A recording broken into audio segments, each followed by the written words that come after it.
Big hello to all of you who are watching this video. Now, I've been asked certain questions about how to teach kids kindness, how to teach kids to be non judgmental, how to teach kids to be honest, how to teach kids to focus on education, is understand the importance of education, and etc. etc. Now, these are the concerns of almost all the parents that I have met, and me myself also. We've all gone through these concerns. We wonder how to teach kids these things. Over the years, the experience taught me that all these things are values. They're not skills. They're not knowledge. They're values. And you don't need to teach your kids all these things. As parents, you need to live them. When you live them, your children who always treat parents as their idol, they'll follow. You must have seen young kids. How is a young child walks with his dad's shoes on, or a young little girl tries to wrap his mom's sari around her, or her mom's dupatta around her on her shoulders. They all treat you as idols. And unfortunately, in a nuclear family now, only the parents are the elders to whom uh, the children look forward to, and they emulate. So you have to live them. You have to live these values.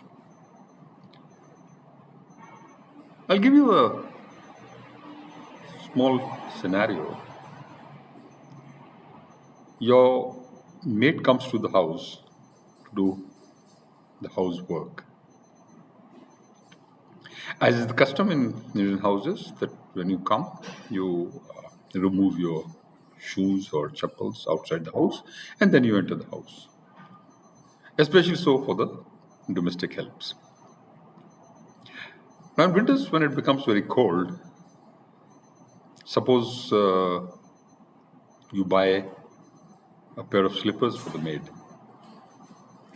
and give it to her to wear. This kindness. Or suppose when a courier comes to deliver a letter in summers in the afternoon, or a person from the electrical department comes to take a meter reading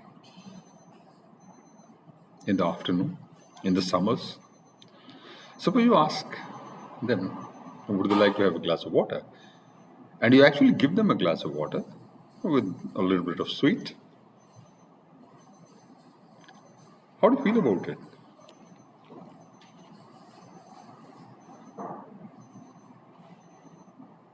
Something, I don't think there's anything to be proud of in that, but how do you feel? I'm sure you feel good about it. So it gives you a feel good factor. And as a bonus, it teaches your kids kindness. So you have to be kind not only to the children, but also to others in general.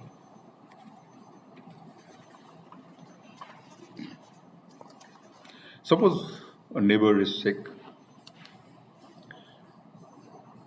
and you help the neighbor to take him to the doctor or get medicine for him. Small things, no? Small things. But they give very important lessons to the children. Same thing about being judgmental. I can hear parents being judgmental and talking about that in front of kids. And when you ask them that, why are you talking in front of the kids these things? No, no, no, he's just a kid, he won't understand. Oh, he won't listen, he's playing. The child may be playing. You may think that he doesn't understand, but he understands. And it has an impression on him. I can give you another example about importance to studies.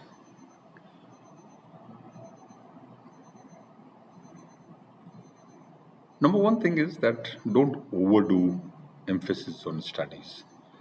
And for that matter, don't overdo anything because it will just bore the child. It will not help him. It will just create a resistance. So don't overdo. But suppose you tell the child that it's very important to study and you should not miss the schools and all those things. And then what happens that an important wedding in the family comes up. Or an employer sponsored vacation, a very good vacation, chance to go for a vacation with family. That comes up. And for that, the child has to miss a few days of school. And you don't want to miss that vacation. What do you tell the child? It's all right.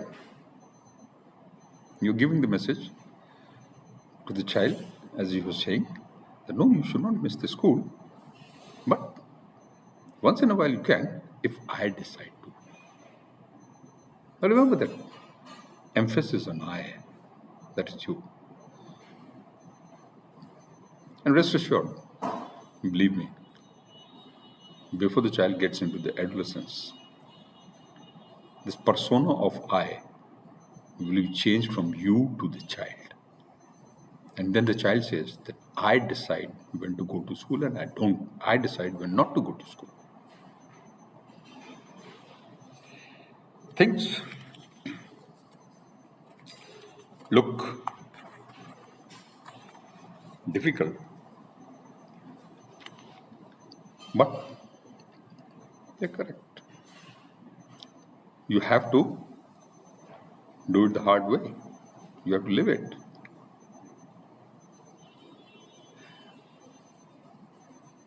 One more important aspect of teaching kids is to give them positive reinforcement. Positive reinforcement. Whatever you reinforce will get into the habit system. If you don't reinforce, so whenever your child does something which is in line with what you think that he should be doing, please appreciate, please admire.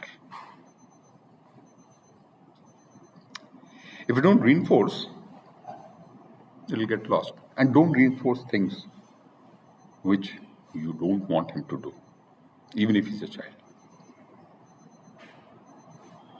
I'm reminded of a very good phrase used by Ken Blanchard in his book 1 Minute Manager, where he says about his subordinates, he says about the subordinate that manager should catch them doing something right, not catch them doing something wrong, catch them doing something right. So the kids also, instead of scolding the child when he's telling a lie, it would be a better option to admire him when he tells the truth. That would be a positive reinforcement. One more important thing is that discipline should be both ways. If the child doesn't do something which you think he should be doing, or he does things the wrong way, you can question the child.